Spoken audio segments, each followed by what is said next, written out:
After filling up on water, the signalman changed the switches and Stepney waited on the siding until Duck had left. Then there was trouble. "The switches are jammed," called the signalman. "I can't switch them back for Stepney. The workmen will have to mend them in the morning. It's too late now." Said Stepney's driver. "I'm sorry, Stepney, but you're gonna have to stay here for the night." "Where are you going?" asked Stepney. "Home for tea," replied the fireman. Stepney was speechless. He watched as the other engines went home to the sheds. Nighttime came and Stepney began to feel very lonely. "Oh dear," he murmured, "it's very dark." Oh, what's that?" It was only an owl, but Stepney didn't realize this. He was very nervous. Meanwhile, Rusty was shunting his maintenance train into the shed next to the works. He had shunted the train into place when he noticed Stepney off to the side. "Driver," he said, "could I sleep there for the night? That engine looks lonely, and I want to give him company." Sure," said his driver. So he drove Rusty over to Stepney. "Hello," Rusty chirped. "My name's Rusty. I'm here to give you company." Stepney stayed silent. He was skeptical of diesels and didn't want to start an argument with Rusty. Rusty continued to speak. "I'm a maintenance diesel on the Scarlowy Railway. In fact, I'm the only diesel there. I once had to help a derailed passenger train." As Rusty continued to speak, Stepney started to warm up to him. He even began telling Rusty about life on the Bluebell Railway. Soon the two engines were chatting like old friends. "So how's your visit going?" asked Rusty. "It's going great," Stepney said. "Except I haven't really done much since I've arrived. I mean, running a short branch is boring, but it's at least actual work. All I've done during my visit is pull a special train, get chased by Caroline, and even double-head the express with Doug. That's not much. I would like a change once in a while." "I see," said Rusty. "Tomorrow I can go and tell Sir Topham Hatt that you want a change, if you want." "That would be great, Rusty. Though I am going back tomorrow, so it might be too late." "You never knew," said Rusty. "Anything could happen. But right now, let's get some sleep. I, have a busy day tomorrow, and you have a long run to make." "Indeed. Good night, Rusty." "Good night, Stepney." "Good night, Stepney." And with that, the two engines fell asleep. The next day, the switches were mended and Rusty went back to his jobs. A few minutes later, Sir Topham had arrived to see Stepney. "Javikisham Bridge is closed for maintenance," said Sir Topham Hatt. "It won't be fixed until next week, so you'll have to stay on shoulder until then." Stepney was disappointed. "By the way, Rusty tells me you're in need of a change," Sir Topham Hatt continued. "So I want you to help Joby and Mavis at the quarry. Bill and Ben need to go in for repairs, and the quarry has an important order to fill." "Oh, thank you, sir," said Stepney. "Shall I be away long?" "Just today, but please be careful. It is easy to get lost at night, so be back before dark." "We will," said the driver. Stepney soon arrived at the quarry. "We're glad you're here to help us," said Toby. "Glad to be of service," replied Stepney. "Are these my cars?" "Only some of them. There's masses more in the sidings," replied Mavis. Stepney looked around. "Oh my, that is a lot. Ah well, the more the merrier."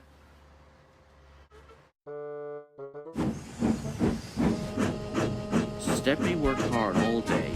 He helped shunt trucks into their proper places and even brought a few trains down to the harbor.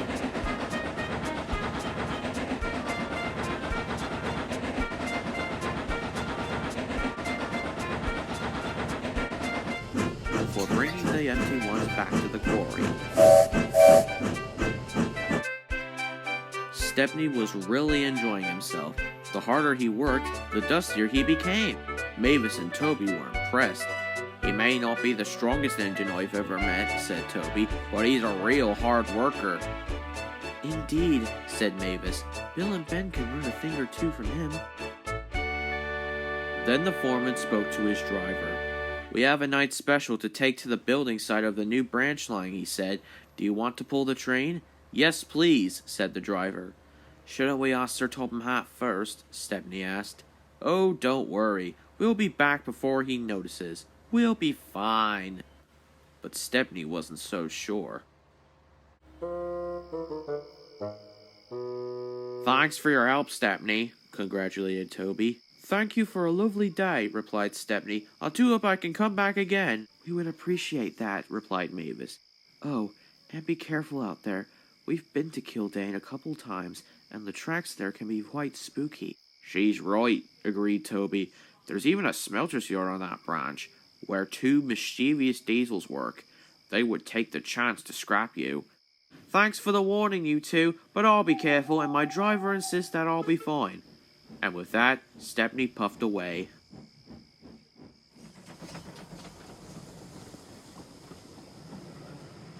Stepney arrived on time and made the delivery of rocks and stones for the workmen. Then he set off for home. That's when the trouble began. The fog came down. Mavis was right. Everything does look spooky. There's a signal box, called his driver. And the signal light is green. The signalmen must have been expecting us. But they weren't. A train for the ironworks had just passed through, and thus the points were set in the wrong direction, but Stepney and his crew didn't realize this. Home, here we come! But they were no longer on the main line. Then they approached an unknown area. What are those strange sounds? Wondered Stepney. I don't know, said his driver. It's best if we rest here until the fog clears. Stepney couldn't agree more. Then the fog slowly lifted. Oh no, we're in the scrapyards Toby told us about. Oh bother, we must have gone the wrong way.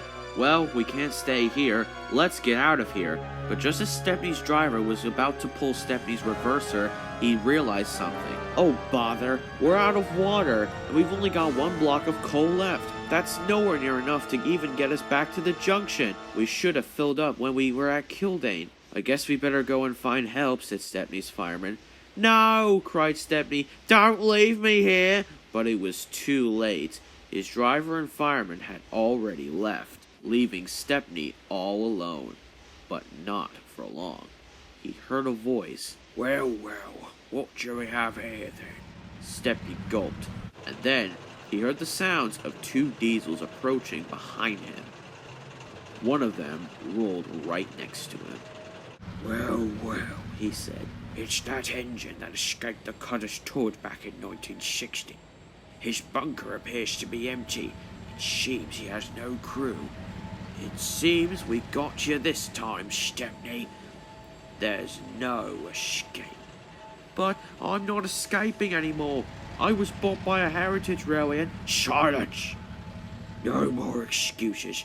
You make very fine scrap indeed. Now, buffer him, Bert. With pleasure.